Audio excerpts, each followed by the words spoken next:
Барлықтарыңызға сәлем. Каналға тіркеліп, лайк басуды ұмытпаңыздар. Сайын Мұратбеков, қызғаныш.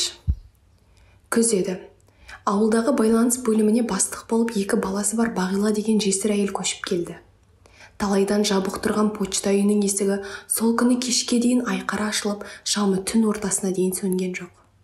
Газет таратушы, әрі үй сыпырушы болып істейтін Поля апай мен Бағила сол кеште-ақ кешірек 4 бөлмені ақтап, жуып, тазартып тастаған еді.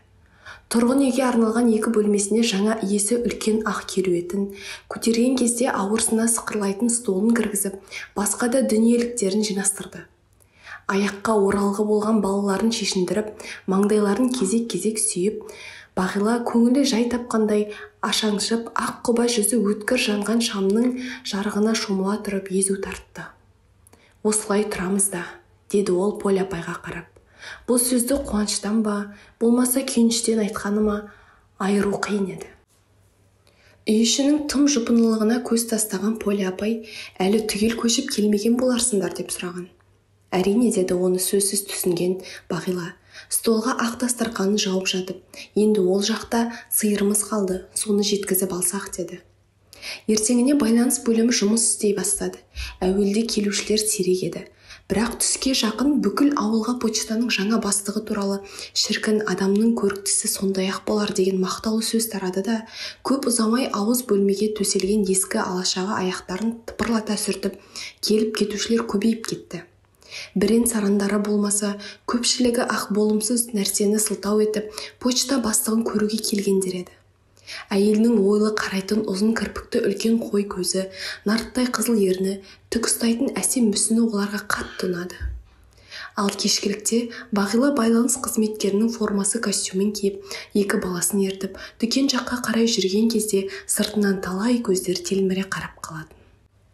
Колхоз председателі Дауылбай үйінің іргесіне орындық қойғызып дем алып отырған. Әлден кейін әйелі Мағия елеп жатқан ұнын тастапсап, оның жанына кеп тұра қалды. Тұқырған бойда тісін шұқып отырған Дауылбай оған одырая бір қарады. Аузы бос болмағандықтан сөйлеген жоқ. Мұндайда күйеуінің өзін жақтырмайтынын біле тұра Мағия кете қоймады. Күмілжіген қалыпта айқаса өскен қасқа тістерін көрсетіп езу тартты. Шырт түкіріп тастаған Дауылбай әйеліне зекіп жібермек болып еді. Енді оқталып жатқан кезде кенет көше жаққа көзі түсіп, аңырап қалды. Анадай жерде председательдің үйінің тұсынан 2 баласымен почтаның жаңа бастығы көлмеңдеп өтіп бара жатқан. Дауылбай тісін бір шұқып, бір түкіріп, жанында тұрған әйелін де ұмытты. Сұлу келіншегінің әрбір аяқ астына мөлие қарап, мелседі де қалды. «Па шіркін», деді әлден соң тамсанып. Мағия күйеуіне күрсіне қарап тағы біраз үнсіз тұрды да үйге кіріп кетті. Осы күннен бастап Дауылбай үйіне қайтса болғаны дем алу үшін сол орнына орындық қойғызып, түсін шұқып отырып алатын әдет шығарды. 2 көзі почта жақта, сонда кіріп шыққандарды бақылайды. Бұл қылығы әйелін қатты назаландырды. Күйеуінің қатал әмірі бойынша ешқайда бармайтын, ешкіммен араласпайтын Мағия бар азапты үйде отырып шекті. Бірте-бірте почта бастығына деген күндестік те пайда болды. Дауылбайдың үй іргесіне отырысып почта жаққа қадала қарап қалғаны сәттерінде ол сорлы түк көрмегендей тесілуін деп күйінетін. Бірақ қорыққандықтан тіс жарып ештеңе айта алмады. 2-3 күннен кейін Мағия дәл бір алысқа қонаққа баратын адамдай бар асыл киімдерін киіп почтаға кіріп шығуға жиналған. Ондағы ойы почта бастығын жақыннан анықтап көрмек еді. Дәл үйден шығара алдында айнаға қараймын деп көңілі тағы бұзылды. Өз кескіні өзіне ұнамады. Бет пішіні 27-ге енді ғана жеткен әйелде емес, әлде қайда жап-жалпақ кәртең еді. Мезгілінен бұрын түскен көзінің төңірегіндегі ұртындаңғы торланған ұсақ әжімдер өткен жылғы түсігінің ізі болып қалған қарала топтар да реңін айғыз-айғыз етіп, соншалық сүйкімсіздендіріп тұрды. Әйел бақытты сұлулық екен ғой деп ойлады Мағия көз жасына толып. Сол айна алдында тұрған бойда өзінің осыдан 10 шақты жыл бұрын қандай болғанын есіне алды. Мағия қойшының қызы еді. Бала кезінде 5-ші класты бітірген соң әке-шешесі онан ары оқытпай өздерімен бірге малға кетті. Ескі салтқа берік қарттар жалғыз қыздың алақандарын әлпеште өсірді. 17-ге шығып отау иесі болғанда сол кездерде әйелі өліп Қыз таңдап жүрген Мағия 16 жас үлкен колхоздың зоотехнигі Дауылбайға ұзатылды. Ата-ана үкіміне мойынсынуды өзінің бас тартпас парызы деп білген жас қыз, сүйіспеншілік пен махаббат дегеннің не екенін білместен-ақ қақсал еркекке әйел болып кете барған. Ұяң мінезді, үлбіреген жас келін әуелгі күндерден бастап-ақ тоң мойын дойыр күйеуінің қатты жасқанатын. Жас әйелінің әдемі көркін бүкіл елден қызғанатын Дауылбай Мағияның біреуге қарап сәл күлгенін көрсе ұрып жығушы еді. Сөйтіп қит етсе, ұруды әдетке айналдырған ол 10 шақты жылдың ішінде жас әйелін кекселік қалыпқа келтірді. Бір таңғаларлығы, Мағия күйеуінің көрсеткен жәбір жапасын еш уақытта жан адамға айтып шағымданбайтын. Бар қорлықты үнсіз қабылдап, үнсіз шыдайтын. Осыдан 4 жыл бұрын Дауылбай колхозға председатель болып сайланды. Көңілі өсіп, асып таси бастады. Енді ол өзінің жас әйелін қомсынып, ауылдағы жас келіншек, қыздарға көз тігіп, суыт жүріске ауған. Қарағаштай қатып, азаппен соққыға шыдап, еті үйренген Мағия бірте-бірте тілі шығып, күйеуінің ізін аңдитын. Құр далбаса ғой. Мұнан именіп тартынып жатқан Дауылбай да жоқ. Ішкен күні сілейте ұрып салатын. Бірақ сырт ел үй ішінің бұл жағдайынан бейхабар болушы еді. Дүние-ай, бар бақытты, бар қызықты бермесең де сұлу етіп неге жаратпадың екен деп күрсінді келіншек. Қайтадан шешініп тастағысы кеп бір тұрды да, ақыры одан келіп кетер ештеңе жоғын біліп, почтаға қарай жүгірді. Мағия есіктен кіре бергенде-ақ іштегілердің председательдің әйелі деген күбірлеген анық естіп, барьер алдында кезекте тұрғандар ығыса бастады. Бірақ олардың дыбыстарына почта бастығы басын көтере қоймады. Әлде қандай бланкілерді біркелкі моншақтай әдемі жазуымен асықпай толтырып, 2-3 жерінен тарс-тарс еткізіп мөр басты. Кәне, сіздікін кезегіңіз бе, деп ол енді келесі тұрған адамға бұрылды. Мағия өте таяу кеп, оған әбден анықтап қарап алды. Ел мақтаса мақтайтындай екен. Жазып отырған сәттегі бүлкілдеген бұғағы сәл сол жағына бұрған аппақ мойны көзді арбап, еріксіз қаратады. Менің шаруам, деді әлден соң Мағия. Иә, айтыңыз, деп Бағила мұны енді ғана көрді.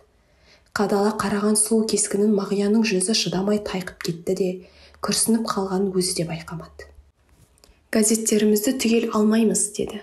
Почта бастығы Мағияның фамилиясының атын сұрап алды да, көрші бөлменің еденін жуып жүрген Поля апайды шақырды. Қой қарағым, деді қолын алжапқышқа сүрте берген Поля апай, тіксініп. Газеттеріңізді мен күнде өз қолыммен апарып, күйеуіңіздің қолына тапсырып жүрмін ғой. Қайдам, Дауылбай үйге газет әкелмейді. Ондай болса өзіңе ақ апарып тұрайын, үй арасы жақын ғой. Осыны айтты да Поля апай өз жайына кетті. Сізбен жұмысын біткен болар деп. Почта бастығы Мағияға ілтипатпен тағы бір қарады да келесі адамға бұрылды. Суыта бастаған күздің бұлтты күндерінің бірінде жерін атқан мінген домалақ шал үлкен ай мүйізді қоңыр сиырды айдап әкелген еді. Бағила да балалары да алдынан жүгіре шыққан. Сиырдың бас жібін қолға алған сәтте-ақ сылап сипап қатты қуанысты. Ал Поля апай хаттар мен газеттерді таратып боп қайтып оралғанда бастығы күлім қауығып есік алдында тұр екен. Біздің сиырды әкелді, жүріңіз, көресіз бе деп қолды-аяққа тұрғызбай үй артына ерте жөнелді. Қоңыр сиыр пысылдай дем алып, алдына салған азғана шөпті отша жалаңдаған ұзын тілімен орай қарпиып тұр екен. Мұның қандай сиыр екенін сіз білсеңіз, Поля апай, сиыр емес, аққан сүттің бұлағы ғой, деп Бағила мақтай береді. Ана жақтағы көршілеріңіздің барлығы да шіркін бір үйдің ырысы ғой десетін. Тіпті маған сат деп қанша жағылысты да. 2 балам бар, неге сатайын. Поля апай өз бастығының баладай қуанған мінезі мен мақтауына сараң езу тартып, сиырдың желінен ұстап, қылшық жүнін тартып көрді. Тек бір айтқаны, қыс жақындап қалды ғой, енді 1-2 шана шөп түсірдіп алсаңшы деді. Иә деп сиырдың қыстық қамы есіне енді ғана түскендей Бағила ойланып қалды. Бүгін колхоз бастығына барамын. Қыстың алғашқы күндері жайма шуақ адамға да малға да жайлы еді. Почта үйінің сыртындағы кішірек төбенің қары еріп, қарайып кетті. Ешқайда шықпай, жылы үйде терезенің алдында ғана ойнайтын 2 баласы кей кездері биылғы бұзаудың кімдікі болатынына таласып қалатын. Анасы езу тартқан қалыпта оларға екеуіңе де жетеді, Мінгесіп жүресіңдер деп күлетін. Ал менің мінгесіп жүргім келмейді дейтін кішкене тентек баласы. Одан да 2 бұзау тусын. Бұл сөзге Бағила да бар даусын шығарып мәз болып күлетін. Поля апайды шақырып алып екеуі ара күлісетін. Январдың орта шенінде боранда бір түнде қоңыр сиыр бұзаулады. Бір таңғалдырылғаны кіші баласының айтқанында 2 бұзау туды. Балалары шексіз қуанышты еді. Екеуі 2 бұзауды өзара иемдене бөлісіп, ауызғы бөлмеден үйге кірмей қойды. Бағила қоңыр сиырдың алдына төбеден мол етіп шөп түсіріп, алғашқы уызын да сауып алды. Февраль айының бас уақытында қалың қар кішкене жотаны әбден сірестірген. Қоңыр сиыр тек қолға қарап қалды. Бұл кезде қораның үстіндегі шөпте бітуге таяп қалған еді. Газет-журналдар хаттарды реттеп жұмысын бір жайлы қылғаннан кейін Бағила орнына Поля апайды қалдырып, өзі колхоз бастығына барып тағы да бір шана шөп сұрамақ болды. Дала суық еді. Еңкейген күннің алыстан қиылай түскен сәулесін қызыл әйнектеп өткізгендей аяз тұтып тұрды. Қандай жеңіл бұлтсыз көңілі, қандай рахат суық ауа. Мейлі жесір болсам да, бақытсыз болсам да, осындай еркіндігімнің өзі артық қой, деп ойлады ол кеңсеге тақағанда. Кеңседе кісі көп екен. Барлық бригадирлер, ферма бастықтары активті тегіс жиналып, бір мәселенің шешіне шыға алмай жатқан секілді. Бастықтың бөлмесін темекінің көк түтіні тұтатып жіберіпті. Бағила кірген бойда есік жақта тұрып қалды. Қабағы түйулі, председательдің кілт жадырыңқырап басын изеп амандық білдіргені болмаса, ешкім бұған көңіл аударған жоқ. Даулы әңгімелерін жалғастыра берді. Аз тұрғаннан кейін-ақ Бағила әңгіменің мән-жайына толық түсінді. Колхоздардың қысқа дайындаған шөбі жетімсіз боп жатыр екен. Енді кейбір алыс учаскелерге жол салып, сондағы шөптерді жеткізіп алуды ойластырып отырған кездері көрінеді. Әрі-бері дудан кейін 2-ден 3-ден, бірінен соң бірі председательдің тапсырмаларын алған жұрт кете берді. «Я, шаруаңызды айта беріңіз», деді бір кезде председатель Бағилаға қарап. Сұрасам ба, сұрамай-ақ қойсам ба екен деп екі ойда тұрған Бағила сәл қысылып қалды. Мен жайша жаңа жылға жазылған газет-журналдарды уақытымен алып тұрасыздар ма, соны білуге келген едім, деді. Рахмет, ол жөнінде келгеніңіз дұрыс қой, деді председатель жауапқа көңілі толмағандай. Түгел алып тұрамыз. Анау кезде жеңгеміздің барып айтқанынан бері, деп Бағила сөзінің соңын аяқтай алмай қойды. Газеттерді үйге апарып беретін болды. Бағила бұрылғанда өзінің арт жағында шырттай киініп алған плюш пальтолы председательдің әйелін көрді. Басқа шаруаңыз жоқ па еді? Жоқ, деді, әлі 2-3 ойда тұрған Бағила. Председатель езу тартқандай болды да, бұрынғыдан да бетер қысылған Бағила шығып кетті. Ұят болдау, деді сыртқа шыққан соң. Бет ашылмаған қыздан да әрі болмағаным не, ұятай. Председательдің әйелі Бағиланы оқты көзімен атып жібергенде қарап, шығарып салды. Күйеуінің жанына барып, сыбырлап қана үйге қашан қайтатынын сұрады. Қайтамын ғой деп қабағы қайта түйіліп тұржиып тұрған Дауылбай жақтырмады. Адамның есі шығып жүргенде сен де осы. Кешеден бері аш қоңыр сиыр бүгін ертеңгісін мөңіреп тіпті тұра алмады. Алға сұрып, қазығын шырқ айналды. Сиырының әрбір мөңірегенін жанына қатты батқан Бағила жіп алып, председательдің үйіне қарай жүрді. Бұл кезде председательдің үйіне 2-ші шана шөп түсіріліп жатыр еді. Дауылбай есігінің алдында пальтосын желбегедей жамылып жүрген, төсектен тұрғаны осы еді. Беті қолын да жумаған. Көрші сиырым аш тұр, деді амандықтан кейін Бағила. Алыңыз деп көтерілгенше алыңыз. Бұл жолы да председатель кеңсесегідей қуқылана езу тартты. Онан соң түсіріп жатқан жігітке шанадағы шөпті почтаға апарып түсіруді бұйырды. Үй шаруасымен кіріп шығып жүрген Мағия өзімізге де жетпейді деп араласпақ болып еді, Дауылбай оған алара бір қарап тыйып тастады. Бағила алғысын айтып, шана соңына дейін кете берді. Бұл шөп неше күнге дейін жетеді, деді председатель өз мөлшерлеп біліп тұрса да қамқорлық білдірген үнмен. Біраз күнге. Дауылбай басын шайқаған күйде ойланып біраз тұрды. Сіз былай істеңіз, мына шөпті өйтіп-бүйтіп 10 шақты күнге жеткізіңіз. Күндіз сиырыңызды босатып, біздің үйге қарай айдап жіберсеңізші. Мына біздің қораның төңірегіндегі шашылған шөпті онсыз да осы ауылдың бір қора малы торып жүреді. Сіз қайта көрші емессіз бе? Көрші қақысынан құтылу парыз ғой. Бұлшықтары жуылмаған көзінде тағы да күлкі ойнады. Соңғы сөздерінен әзіл ретінде айтса да, Бағилаға бір ойдың ұшын сездіргендей еді. Председательдің күлкісі де, сөзі де ұнаған жоқ.